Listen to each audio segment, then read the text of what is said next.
Imagine this. You're 5 years old, your eyes are still crusty from sleep, the sun hasn't even broken through the trees outside your window yet. But there's this sound, a strange, unnatural screeching noise. It's not thunder, it's not crying, not your mom calling for you to get dressed. It's a high-pitched, beeping, sharp, robotic. It cuts through the house like a scream, but with no voice behind it. And you don't know it yet, but it sounds like something of someone dying. This was the reality for Jay Brock, a little girl in Carroll County, Georgia, just 5 years old on the morning of February 20th, 2025. She woke up to the sound of her father's heart monitor losing signal.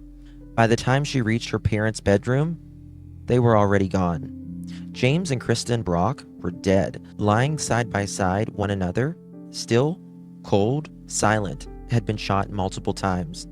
There was no scream, no warning, no sign of a break-in, no overturned furniture, just two bodies and a 5-year-old girl who thought maybe they were just sleeping until she touched her mother's hand. She said it was ice cold. She didn't scream. She didn't panic. She didn't know what to do. She did what most little kids would do.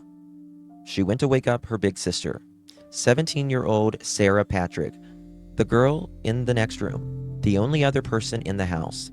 And then Sarah picked up the phone and called 911. The call came in around 6:15 Carroll County. Deputies responded within minutes. And when they arrived at the house on Tyus Carlton Road, they found something they weren't prepared for. A man and a woman shot to death in their bed.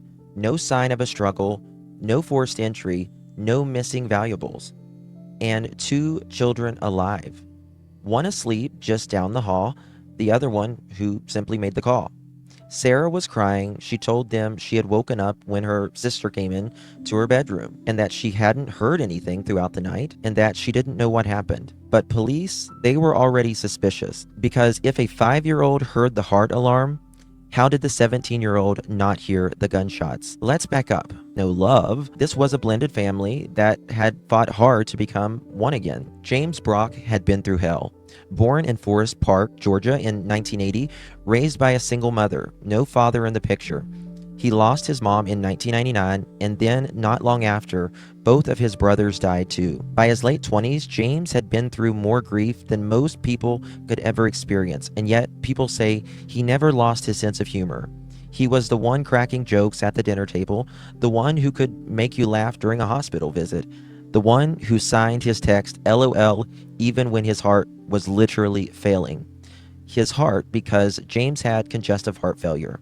In 2022, he collapsed. He was fitted with an LVAD, a left ventricle assistant device, a machine implanted in his chest to keep him alive. It pumped blood for him when his own heart couldn't. It had external batteries, a charger, and a very loud, very specific alarm that would go off if the machine stopped working. Kristen, his wife, quit her job as a special education teacher to take care of him. She was there for every appointment, every surgery, every single night. Their love story wasn't perfect.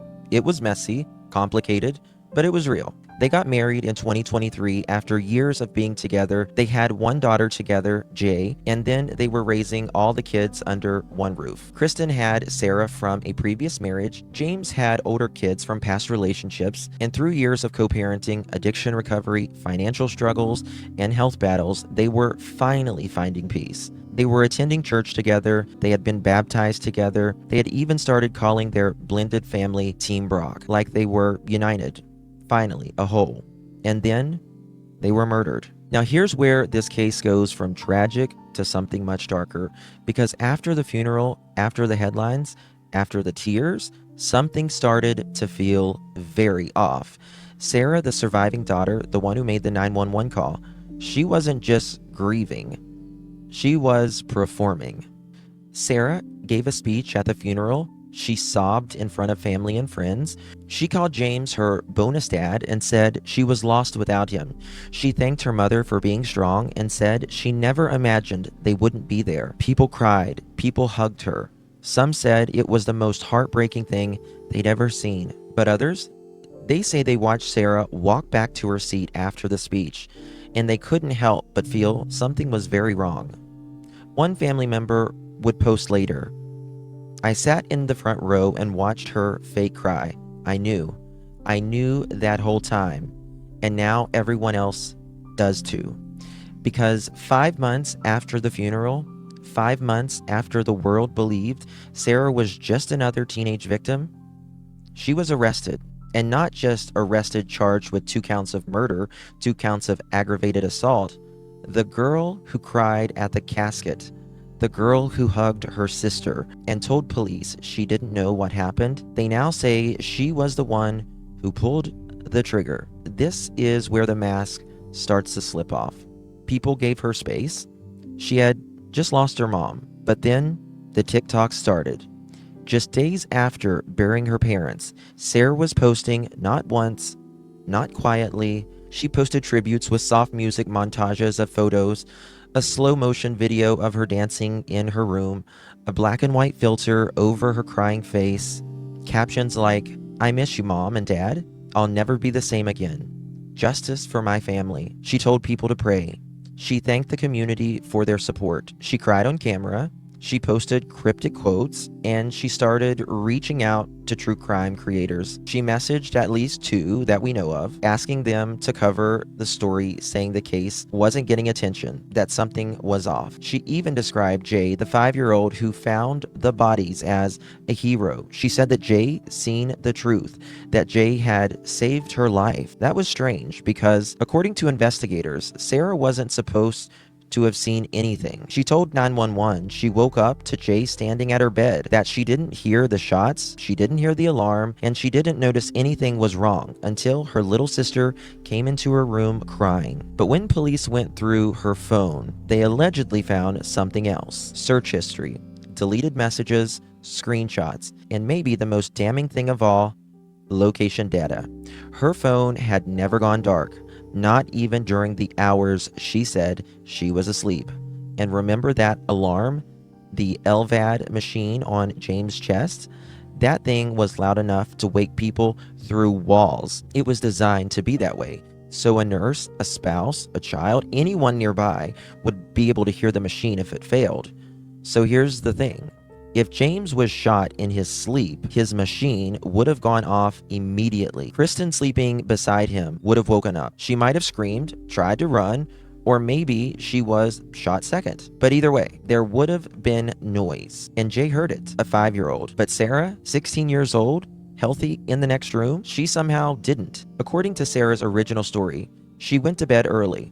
Her mom was in a very good mood. Everyone was fine. She said she woke up when her little sister came in crying around 6 a.m. Jay said, "Mommy and Daddy won't wake up." Sarah went into the room, saw the bodies, called 911, waited outside for police. That's what she told them. But then her story started to shift. At one point, she said she thought she heard something around 4 a.m., a bang or a pop. But she said she must have been dreaming. She didn't want to panic. She didn't know what it was. Later, she claimed she had gotten up around 3 a.m. to use the bathroom. She said she thought maybe she passed her mom in the hallway, or maybe it was a shadow. None of it matched, and all of it made her look guilty. And then came the big one, the weapon. Police had confirmed neither Kristen nor James owned a gun. There was no registered firearm in the house, no hunting weapons, no handguns. Yet both were shot multiple times with precision, which begs the question, where did Sarah get the gun? Enter, allegedly, Jackson, her ex-boyfriend. He was older, had a criminal history, known to police on a firearms charge. That's not speculation, that's public record. So let's connect the dots for a second. Sarah had access to a gun that no one in her family owned, and Sarah, who never explained where the gun came from. Coincidence? It's worth noting, police still haven't found the weapon used in the murder. They said it's an ongoing investigation, and that they may be other people involved. Friends, boyfriends, someone who helped get her the gun, or helped get rid of it. And that's where things get cold. Because while the rest of the family was grieving, burying 2 people, figuring out what to do with Jay, and wondering how they were going to survive, Sarah was out here playing grief influencer. She made TikToks with crying filters. She lip-synced to sad songs. She posted quote graphics about losing parents. One caption read, "Some days I don't want to wake up, but I know you're watching from heaven." Another one said, "They always told me I was strong. I hope I'm making them proud." But behind the screen, Sarah wasn't mourning. She was controlling the narrative. She was building sympathy, grooming the internet, getting ahead of the story before it all caught up with her. And here's the scariest part. She didn't cry when she was arrested. She didn't scream, didn't ask why, didn't deny it. She asked one question: who told you? Not, "I didn't do it," not, "You've got the wrong person," not, "I want a lawyer," just, "who told you?" The town of Carrollton wasn't ready for it. A daughter charged with the murder of her parents after standing at their funeral, after crying in front of their graves. No one wanted to believe it, at least not at first. But the case wasn't built on vibes. It was built on data. Here's what the investigators knew. There was no sign of any forced entry. There was no defensive wounds on either parents. The LVAD monitor alarm had gone off. The shots were fired at close range in the bedroom. Jay heard something and went to check. Sarah claimed she slept through everything, but her phone told a different story. Detectives subpoenaed her digital footprint, everything: location data, search history, app activity, and screen time. And here's what they found. Sarah had been awake for hours before the 911 call, texting, scrolling, allegedly even deleting things. There were searches that looked pre-planned, posts that were written before the police had even arrived, photos saved, screenshots of TikToks about grief. It was as if she had already started setting the stage, like she knew the camera would come. Because in her head, this was never going to be about what she did. It was going to be about what she survived. Let's talk about Kristen for a second. She wasn't perfect. No one is. There were rumors, unconfirmed, of tensions at home. Some say Kristen was strict. She was hard on Sarah. That they fought often. That Kristen started putting up boundaries with Sarah's boyfriends, checking on her phone and asking where she was. And James, he was the peacemaker, the one trying to keep the family together. But his health was failing, and Kristen was exhausted. Maybe Sarah resented that. Maybe she saw it as control or jealousy or abandonment. But even if that's true, even if every rumor was accurate, they didn't deserve to die for it. Investigators believe the murders happened in the early morning hours on February 20th, sometimes between 2:30 and 4:30 a.m. That's the window. They think Sarah waited until they were fully asleep. She may have entered the room quietly. She may have fired the first shots into James's chest, and then Kristen woke up. She was shot second, possibly after trying to sit up, possibly after screaming. The shots weren't heard outside, just inside, muffled, intentional. And then the LVAD alarm went off. That's when Jay stirred, heard the sound, got up, saw them. Now let's talk about what Sarah did after. She didn't run, she didn't hide, didn't call for help immediately. She waited, sat on her phone, allegedly crafted a version of herself that looked innocent, relatable. She walked Jay back to her room, told her that everything would be okay, and then, just in the right amount of time, she called 911. And what's more disturbing,